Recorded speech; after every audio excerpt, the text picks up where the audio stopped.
Hello friends, welcome to my channel.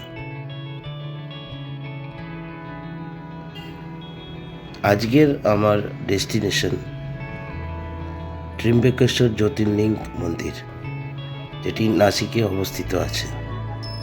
আর ত্র্যম্বকেশ্বর মন্দির ছাড়াও তার চারিপাশে আছে বিভিন্ন মন্দির।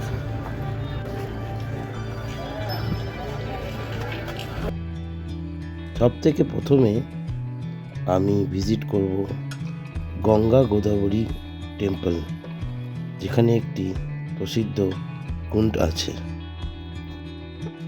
কুশাহত কুণ্ড। পৌরাণিক মতে এই কুণ্ডটি পাণ্ডবদের দ্বারা নির্মিত, আর এই কুণ্ডে সবসময় গোদাবরী আর গঙ্গার জল থাকে।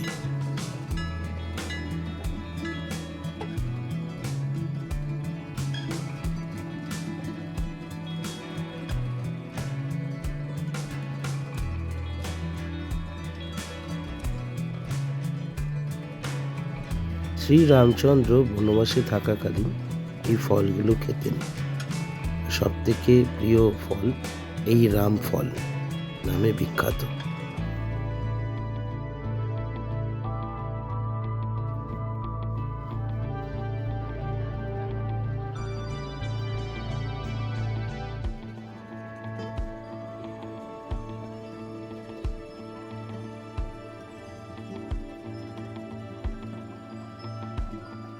পৌঁছে গেলাম ত্র্যম্বকেশ্বর জ্যোতির্লিঙ্গ মন্দিরে।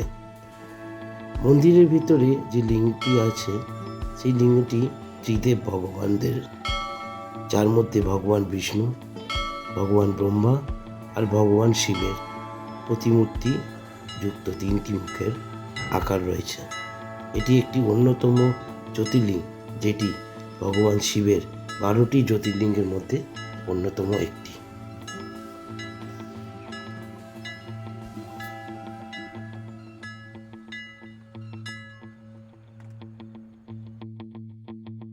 ত্র্যম্বকেশ্বর মন্দির দর্শন করার পর এগিয়ে গেলাম ব্রহ্মগিরি পর্বতের দিকে, আর সামনেই সৌন্দর্য ভরা গৌতম লেক।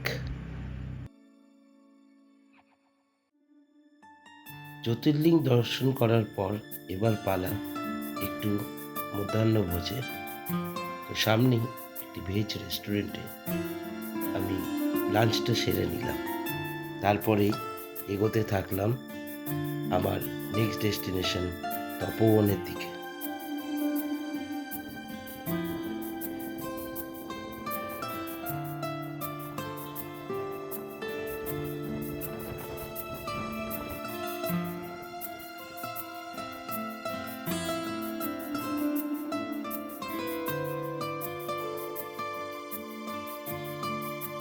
আজকের ভিডিওটা যদি ভালো লেগে থাকে তাহলে প্লিজ লাইক আর কমেন্ট দেবেন, আর please subscribe my channel as soon as possible. Thank you so much. আগামী পর্বে আবার দেখা হবে আমার এই চ্যানেলে ট্রাভেলের বুক। ধন্যবাদ।